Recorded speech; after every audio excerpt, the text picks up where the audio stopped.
بسم الله الرحمن الرحيم.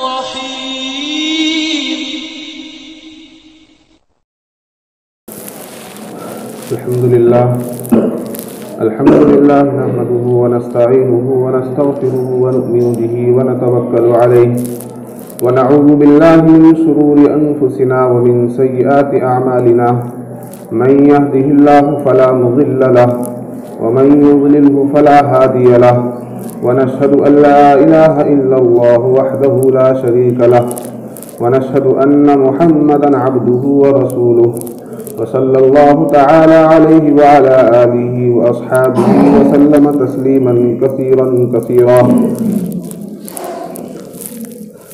أما بعد، أعوذ بالله من الشيطان الرجيم. بسم الله الرحمن الرحيم.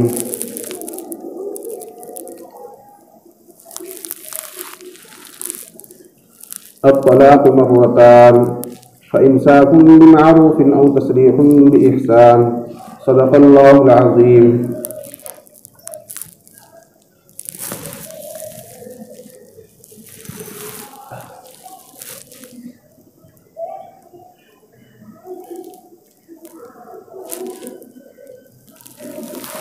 کی محمد سے وفا تو نے تو ہم تیرے ہیں، کی محمد سے وفا تو نے تو ہم تیرے ہیں، یہ جہاں چیز ہے کیا لوح قلم تیرے ہیں. دوستو، بزرگوں، عزیزوں، دینی بھائیوں،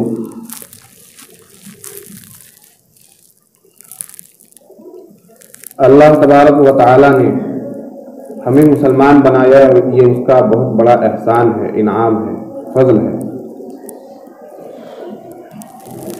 اور مسلمان بنا کر یوں ہی نہیں چھوڑ دیا، بلکہ مسلمان بنانے کے بعد ہمیں ایک نظام حیات دیا ہے، قانون زندگی مرحمت فرمایا ہے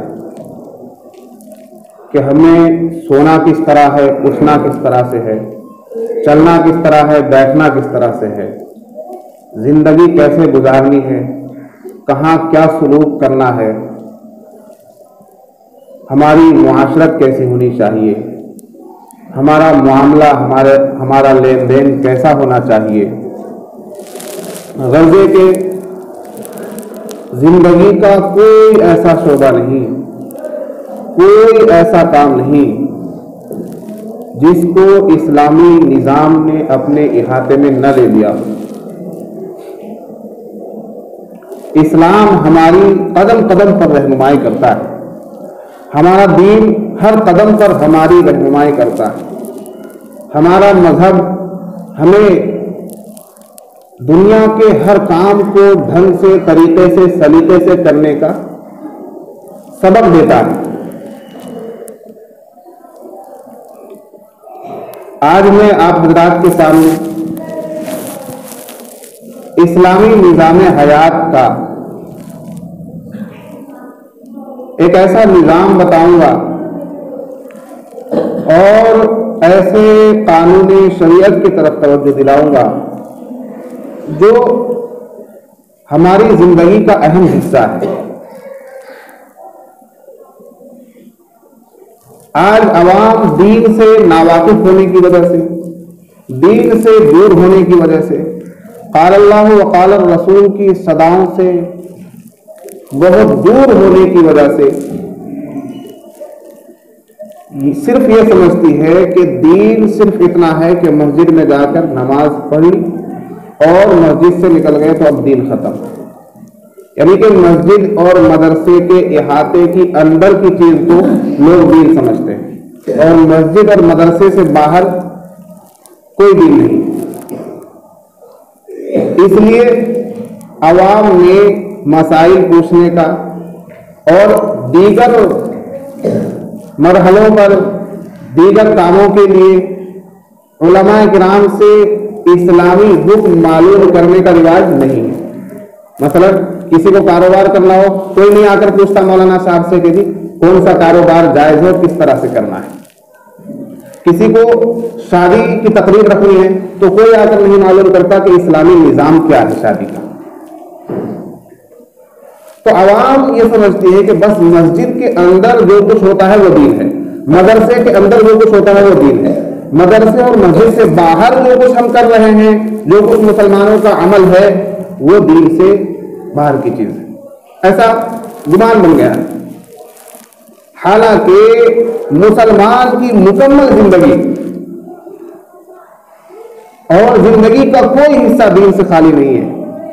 ہمیں بتایا نا، ہر قدم پر اسلام رہنمائی کرتا ہے۔ آدمی مسجد میں ہو، مدرسے میں ہو، مسجد سے باہر ہو، بازار میں ہو، گھر پر ہو، سفر میں ہو، حضر میں ہو، یا دکان میں ہو، تجارت میں ہو، معاملات میں ہو، لین دین میں ہو، ہر جگہ اسلام اور دین اور ہمارا مذہب، ہماری شریعت ہماری رہنمائی کر رہی ہے۔ بس ضرورت ہے جاننے کی، ضرورت ہے معلومات حاصل کرنے کی۔ آج اگر کوئی مسلمان دنیاوی اعتبار سے پریشان ہے تو اس کی پریشانی کی ایک بڑی وجہ یہ ہے کہ اس نے اس کام میں، جس کام میں بھی وہ پریشان ہے، اسلامی رہنمائی حاصل نہیں کی، اسلامی معلومات حاصل نہیں کی۔ تجارت کر رہا تھا، بہت سارا لون لے لیا، سود کے کاروبار میں پھنس گیا، اس لیے پریشان ہے، حالانکہ اسلام نے سود سے منع کر رکھا ہے۔ آئیے بات سمجھ میں کہ ایک بڑا طبقہ مسلمانوں کا وہ دین سے دور ہے، انہیں معلوم ہی نہیں کہ ہماری ہر قدم پر اسلام رہنمائی کر رہا ہے، کچھ بھی کرنا ہو۔ تو جو میرے بھائی یہاں بیٹھے ہوئے ہیں، جن کا مدرسے اور مسجد سے کوئی خاص تعلق نہیں ہے، صرف نماز تک ہے، وہ اس بات کا عہد کر لے کہ ہم ہر قدم پر، ہر عمل کے پہلے ہم علماء کرام سے رہنمائی حاصل کریں گے کہ میں یہ کام کرنے جا رہا ہوں، اس میں اسلام کیا نظریہ رکھتا ہے، کیا مسئلہ ہے شریعت کا، کس طرح سے یہ کرنا چاہیے، تو انشاءاللہ وہ اس کام میں کامیاب بھی ہوگا اور اس کا نفع بھی اس کو نظر آئے گا انشاءاللہ۔ آ رہی بات سمجھ میں؟ آج کل میں ملکی سطح پر ایک بڑا ایشو جو چل رہا ہے اس پر بات کرنا چاہوں گا۔ ملکی سطح پر ایک بڑا ایشو چل رہا ہے ٹرپل طلاق کا۔ کہاں کا چل رہا ہے؟ ٹرپل طلاق، یعنی 3 طلاق، اور 3 طلاق کی مخالفت میں ایک بل تیار کیا گیا ہے موجودہ سرکار کی طرف سے۔ کیا تیار کیا گیا ہے؟ ایک بل تیار کیا گیا ہے جس میں لکھا ہوا ہے کہ 3 طلاق غلط ہے، یہ اسلام میں، مسلمانوں میں 3 طلاق کا نظام نہیں ہونا چاہیے، یہ گویا کہ عورتوں پر ظلم ہے۔ تو پارلیمنٹ میں چونکہ اکثریت ان ممبران پارلیمنٹ کی ہے جو اسلامی نظام سے اور مسلمانوں کی شریعت سے، مسلمانوں کے قانون سے بالکل ناواقف ہے۔ دیکھیے، ہندوستان ایک جمہوری ملک ہے اور ایسی جمہوریت ہمیں حاصل ہے کہ جس میں ہر مذہب کو اپنے مذہبی تشخص کے ساتھ زندگی گزارنے کی مکمل آزادی ہے۔ اس لیے ہمارے لیے ہمارا پرسنل قانون ہے جس کو پرسنل لا کہتے ہیں، مسلم پرسنل لا۔ عربی سمجھ میں؟ تو ہمارے لیے کیا ہے؟ مسلم پرسنل لا، یعنی کہ اگر ہم جو عام طور پر جو کام ہوتے ہیں جو کرائم کے انڈر میں نہیں آتے، جرائم میں داخل نہیں ہوتے، جو عام کام ہیں، مثلا شادی کرنی ہو، نکاح کرنا ہو، طلاق کا مسئلہ ہوا، وراثت کا مسئلہ ہوا، تو جو ہماری زندگی کے اہم حصے ہیں اور جنہیں ہم اپنی شریعت کے اور اسلام کے ڈھنگ سے، اسلام کے بتائے ہوئے طریقے سے جنہیں کرتے ہیں، اس بارے میں ہندوستانی قانون ہم پر نافذ نہیں ہوتا، ہم اپنے اسلامی اعتبار سے اس کو ادا کرتے ہیں۔ مثلا شادی کرنی ہو تو ہم اپنے اسلامی اعتبار سے نکاح کرتے ہیں۔ آگے بات سمجھ میں؟ ہندوؤں کو شادی کرنی ہوتی ہے، غیر مسلموں کو، تو وہ کیا کرتے ہیں؟ 7 پھیرے لیتے ہیں۔ کچھ ایسے مذہب ہیں کہ ہار پہنا دیتے ہیں اور شادی ہو جاتی ہے۔ آگے بات سمجھ میں؟ تو کوئی ایسا جمہوری قانون نہیں بنا ہوا ہے کہ سب کو اسی طرح سے شادی کرنی ہے۔ آگے بات سمجھ میں؟ ہر مذہب کا ماننے والا اپنے مذہبی اعتبار سے شادی کر رہا ہے، اپنے مذہبی اعتبار سے وراثت تقسیم کر رہا ہے، اپنے مذہبی اعتبار سے جو ان کا طلاق کا معاملہ ہے وہ اس کو نافذ کر رہے ہیں۔ تو ہمیں یہ اختیار ہے کہ ہم شادی کا معاملہ ہو تو اسلامی نظام کو سامنے رکھیں، طلاق کا مسئلہ ہو تو اسلامی قانون کو سامنے رکھیں۔ ساری بات سمجھ میں؟ لیکن جو اسلامی نظام سے ناواقف ہیں جنہیں معلوم نہیں کہ اسلام کتنا اچھا نظام ہے، وہ ٹرپل طلاق کو عورتوں پر ظلم سمجھ کر اس کے خلاف بل لے کر آئے اور پارلیمنٹ میں، لوک سبھا میں گویا کہ وہ بل پاس بھی ہو چکا ہے۔ کیوں؟ میں نے بتایا اکثریت غیر مسلموں کی ہے۔ حالانکہ اس لیے میں اپنے علماء کرام سے کہتا ہوں، آج کے دور کے جو حساس علماء کرام ہیں، جو دین کے ساتھ ساتھ، دینی معلومات کے ساتھ ساتھ دنیاوی شعور بھی رکھتے ہیں، میں ان علماء کرام سے کہتا ہوں کہ آپ، بہت اچھی بات ہے کہ لوگوں کی دینی رہنمائی کر رہے ہیں، انہیں نماز سکھا رہے ہیں، انہیں روزے کے مسائل بتا رہے ہیں، فضائل حج بتا رہے ہیں، فضائل رمضان پر آپ کے بیانات ہو رہے ہیں، اسلامی لٹریچر شائع کیے جا رہے ہیں، آپ ہر طرح سے مسلمانوں کی رہنمائی کر رہے ہیں، لیکن یہ تمام رہنمائیاں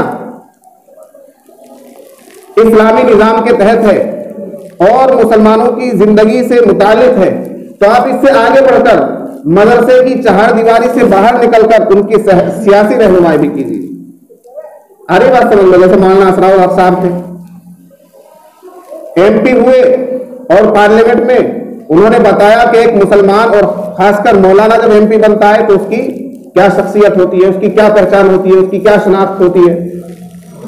انہوں نے پارلیمنٹ میں اسلام کا پیغام دیا۔ اس لیے جو معلومات رکھنے والے علماء کرام ہیں، میں ان سے درخواست کرتا ہوں کہ آپ بھی مدرسے کی چہار دیواری سے باہر نکلیے، اور جس طرح سے لوگوں کی آپ ہر میدان میں رہنمائی کر رہے ہیں، سیاسی میدان میں بھی آپ کی رہنمائی کی ضرورت ہے۔ آج پارلیمنٹ میں، لوک سبھا میں ٹرپل طلاق کے خلاف بل اگر پاس ہوا ہے تو صرف اس کی وجہ یہ ہے کہ وہاں اسلامی قانون کو سے ناواقف لوگ ہیں، اسلامی قانون کو جاننے والے نہیں ہیں، اسلامی نظام کو سمجھنے والے نہیں ہیں، ورنہ اسلام میں ہر قدم قدم پر آدمی کی رہنمائی کی گئی ہے، تو پھر شادی جیسا نازک مسئلہ اور شادی جیسا اہم معاملہ، اس کی طرف اسلام کیسے نہ رہنمائی کرتا۔ حدیث میں ہے کہ اللہ تبارک و تعالیٰ کے نزدیک حلال چیزوں میں، جائز چیزوں میں اگر سب سے ناپسندیدہ کوئی چیز ہے تو وہ طلاق ہے تو حلال، جائز ہے۔ کیوں؟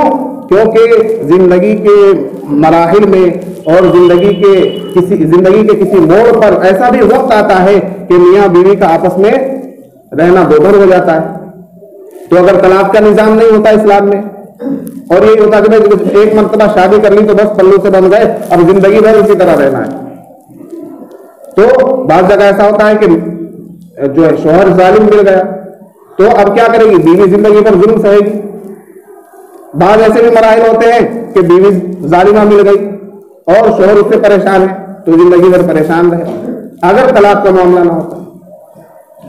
پھر طلاق میں نہیں ہے، یوں ہی نہیں ہے، یہ تو ہمارے عوام کی اور علماء کرام کے یہ بیدار نہ کرنے کی وجہ ہے کہ ہم نے طلاق کو سمجھانی۔ آج جتنے بھی لوگ ہیں، طلاق کے جتنے بھی مسائل آتے ہیں، ان میں 99% لوگ ایسے ہوتے ہیں جنہیں طلاق کا مسئلہ ہی نہیں معلوم ہوتا۔ یہ بار بھی 3 طلاق دے دیتے ہیں، تو 3 طلاق ایک بار میں نہیں ہے، 3 طلاق ایک بار میں نہیں ہے۔ آپ علماء کرام سے معلوم کریں، طلاق کا مرحلہ بہت بعد میں آتا ہے۔ میاں بیوی کے درمیان اگر کشیدگی ہے، جھگڑا ہے، تو اس سے پہلے بہت سے مراحل آتے ہیں۔ مثلا شوہر بیوی کا بستر الگ کر دے، اس سے بولنا چالنا چھوڑ دے، اس کے بعد بھی معاملہ نہ بنے تو جو قریبی رشتہ دار سمجھدار ہوں انہیں لا کر انصاف کرائے، ایک دوسرے کو سمجھانے کا معاملہ چلے، اور جو دینی رہنمائی ہے، اسلام کیا کہتا ہے، دین کیا کہتا ہے، یعنی حقوق کو سمجھانے کی کوشش کرے کہ شوہر کے بیوی پر کیا حقوق ہے اور بیوی کے شوہر پر کیا حقوق ہے۔ جب حقوق میں کمی کوتاہی ہوتی ہے تبھی تو جھگڑا ہوتا ہے۔ بھائی بیوی شوہر کے حقوق ادا نہیں کر رہی ہے یا شوہر بیوی کے حقوق ادا نہیں کر رہا تبھی تو جھگڑا ہے، نہیں تو اگر شوہر بیوی کے حقوق ادا کرتا رہے اور بیوی شوہر کے حقوق ادا کرتا رہے تو جھگڑا کا پیدا ہی نہیں ہوگا۔ آج جو مسلمانوں کے طلاق کے نظام کو غلط کہہ رہے ہیں، میں ساری دنیا کو چیلنج کرتا ہوں کہ آؤ اور اسلامی نظام کو نہ جاننے والوں آ کر مجھے یہ سمجھا دو کہ کسی نے شادی کے بعد اگر تمہارے نظام زندگی میں یہ سمجھایا ہو کہ بیوی کے شوہر پر کیا حقوق ہے اور شوہر کے بیوی پر کیا حقوق ہے، اگر کسی مذہب میں، کسی جمہوریت میں، کسی قانون کی کتاب میں یہ درج ہو اور یہ باتیں بتائی گئی ہوں کہ شوہر کے بیوی پر یہ حقوق ہے اور بیوی کے شوہر پر یہ حقوق ہے، تو میں مان جاؤں گا کہ تم قانون داں ہو، تم قانون جاننے والے ہو، تم قانون بنانے والے ہو۔ کوئی بھی قانون بنانے والا کسی بھی مذہب پر چلنے والا، خواہ وہ عیسائی دھرم کا ماننے والا ہو، یہودی دھرم کا ماننے والا ہو یا جمہوریت کا ٹھیکیدار ہو، آج آ کر اس بات کی تصدیق کرے اور مجھے بتائے کہ کون سا ایسا مذہب ہے، کون سا ایسا قانون ہے، کون سی ایسی جمہوریت ہے جس نے اس طرف رہنمائی کی ہو کہ میاں اور بیوی جب شادی ہو گئی تو شادی کے بعد شوہر کے بیوی پر کیا حقوق ہے اور بیوی کے شوہر پر کیا حقوق ہے۔ کوئی نظام ایسا بتانے والا نہیں ہے، کوئی قانون یہ بات سمجھانے والا نہیں ہے۔ یہ تو اسلام نے سمجھایا ہے، یہ تو مسلمانوں کی شریعت نے سمجھایا ہے، یہ تو مسلمانوں کے نظام حیات نے سمجھایا ہے کہ جب شادی ہو گئی تو شوہر پر بیوی کے حقوق نافذ ہو گئے اور بیوی پر شوہر کے یہ حقوق ادا کرنے واجب ہو گئے۔ اگر بیوی شوہر کے حقوق ادا نہ کرے تو وہ گنہگار ہے، اگر شوہر بیوی کے حقوق ادا نہ کرے تو وہ گنہگار ہے۔ اس کے علاوہ کوئی مذہب نہیں ہے جو اس بات کو سمجھائے۔ پھر آپ کیسے کہتے ہیں کہ اسلام میں عورتوں پر ظلم ہو رہا ہے؟ میرے بھائیوں، اندر خانے اسلامی نظام کو اور جو ہمارا مسلم پرسنل لا ہے، اس پرسنل لا کو ختم کرنے کے اندر خانے کوشش کی جا رہی ہے۔ آج ٹھیک ہے، پھر ٹرپل طلاق کے خلاف بل پاس ہو جائے گا، کل ہو سکتا ہے آپ اپنی شریعت کے مطابق شادی بھی نہ کر سکیں، پرسوں ہو سکتا ہے آپ اپنی شریعت کے مطابق وراثت بھی تقسیم نہ کر سکیں۔ تو آہستہ آہستہ آپ کے نظام اسلام کو ختم کرنے کی کوشش کی جا رہی ہے، اور اس کا علاج کیا ہے؟ یہ کیسے سنبھلے گا؟ پارلیمنٹ میں سمجھدار، باشعور اور دین سے واقف لوگ، اسلام کے جاننے والے لوگ جب پہنچیں گے اس وقت یہ بات سمجھ میں آئے گی۔ اور علماء کرام، یہ جو موجودہ حکومت ہے یہ تو اسلام مخالف ہے ہی، اس کے فرنٹ میں کچھ ہے اور بیک سائڈ میں کچھ ہے، سامنے کچھ اور دکھائی۔ ابھی آپ نے 2-4 دن پہلے مودی کا انٹرویو سنا ہوگا۔ مودی جو بات کہتا ہے اس کی زبان الگ ہوتی ہے اور اس کی بات کا مطلب کچھ اور ہوتا ہے۔ پہلی بات تو میں سمجھ ہی نہیں پایا کہ جو سوالات پوچھے جا رہے ہیں مودی جی سے، ان سوالات کے صحیح جواب دیے جا رہے ہیں۔ سوال گندم، جواب چنا، سوال عام اور جواب املی، اور ایسے مثبت انداز سے سوال کے جواب کو چھوڑ کر ایسے بات کو گول کر کے نکل جاتے ہیں کہ جس کا کوئی جواب نہیں۔ اس معاملے میں بندے کو مہارت ہے۔ میں کہتا ہوں آپ حکومتی سطح پر ملک کو جتنے بھی پیچھے ڈھکیل دے، آپ کوئی ترقیاتی کام نہ کریں، نظام معیشت کو گرم کر دے، ہندوستان کی کرنسی کو بالکل ڈاؤن کر دیں، ہندوستان کو ترقی سے پیچھے ہٹانے میں، ہندوستان کو برباد کرنے میں، ہلاک کرنے میں کوئی کسر نہ چھوڑیں، لیکن اللہ کے واسطے اور مسلمانوں کے حقوق کو سامنے رکھتے ہوئے، اسلامی نظام کو سامنے رکھتے ہوئے اسلامی شریعت کے ساتھ چھیڑ چھاڑ نہ کریں، اسلامی شریعت میں مداخلت نہ کریں۔ جو ہمارا مسلم پرسنل لا ہمیں ملا ہوا ہے اس مسلم پرسنل لا کے اندر دخل اندازی نہ کریں، کیونکہ ہمیں معلوم ہے کہ ہمارا پرسنل لا ہمیں کتنا عزیز ہے، ہم اس کو سمجھنے والے ہیں، ہم اس کو سمجھانے والے ہیں۔ اگر کوئی ناواقف آدمی، اگر کوئی شریعت کو نہ سمجھنے والا، اگر کوئی طلاق کے مسائل کو نہ جاننے والا طلاق دے کر وہ اپنی زندگی اور اپنی بیوی کی زندگی کے ساتھ اتیاچار کر رہا ہے تو ظالم وہ ہے، نہ کہ اسلامی نظام۔ اور میں آپ کو بتا دوں کہ اس ملک میں سب سے کم جو شرح ہے طلاق کی وہ مسلمانوں میں سب سے کم، اور سب سے زیادہ شرح ہے، یعنی سب سے زیادہ اگر طلاق دی جاتی ہے تو وہ غیر مسلموں میں دی جاتی ہے، ہندوؤں میں دی جاتی ہے۔ ان کے لیے کوئی نظام نہیں بنے گا، ان کی تو کوئی شریعت ہے ہی نہیں، کوئی نظام حیات ہے ہی نہیں، کوئی قانون ہے ہی نہیں، مذہبی رہنمائی ہے ہی نہیں کہ کس طرح سے شادی کرنی چاہیے اور کیسے شادی کے بعد زندگی گزارنی چاہیے۔ آپ دکھا دیں ہندوؤں میں اگر طلاق کا کوئی نظام ہو، ہے ہی نہیں۔ بیوی پر اگر ظلم ہو رہا ہے تو زندگی بھر وہ ظلم سہتی رہے گی، طلاق کا کوئی نظام ہی نہیں۔ تو دوستو، جو اسلامی نظام کے خلاف لوک سبھا میں بل لایا جا رہا ہے، یہ صرف اس وجہ سے ہے کہ اسلامی قانون کو وہ لوگ جانتے نہیں، اور اس طرف بیدار ہونے کی ضرورت ہے۔ عوام کو سب سے پہلے بیدار ہونے کی ضرورت ہے کہ وہ آئیں اور علماء کرام کے ساتھ مل کر، علماء کرام کی رہنمائی لے کر اس مسئلے کو سمجھیں کہ ٹرپل طلاق کیا ہے، اور اسلام میں طلاق ہے تو کس طرح سے ہے، اور طلاق کا کیا حکم ہے۔ میں نے بتایا ایک حدیث میں آیا ہے کہ اللہ تبارک و تعالیٰ کو سب سے ناپسندیدہ چیز اگر کوئی ہے تو وہ طلاق ہے۔ یہ جو نوجوان کچھ یہاں بیٹھے ہوئے ان کو میں بتا دوں کہ سب سے ناپسندیدہ چیز اللہ کو کیا ہے؟ طلاق ہے۔ یہ جو بات بات پر طلاق کی بات آ جاتی ہے نا، طلاق تو بہت دور کی چیز ہے، طلاق کی دھمکی بھی دینا اچھی بات نہیں ہے۔ بہت سے لوگ ایسی بات بات پر، چھوٹی چھوٹی سی بات پر میاں بیوی کے درمیان جھگڑے ہو جاتے ہیں۔ یہ کوئی جھگڑے کی بات نہیں ہے، جب شادی ہو گئی، نکاح ہو گیا تو مکمل زندگی کے لیے، اور اسلامی نظام تو وہ ہے کہ جب شادی ہو گئی تو موت کے بعد بھی وہ رشتہ قائم رہے گا، جنت میں بھی میاں بیوی ساتھ رہیں گے۔ ارے بات سمجھ میں؟ پھر آپ یہ نہ سمجھیں کہ حوریں نہیں ملیں گی، حوریں بھی ملیں گی، اور ان سب تمام حوروں سے زیادہ خوبصورت آپ کی بیوی ہوگی وہاں۔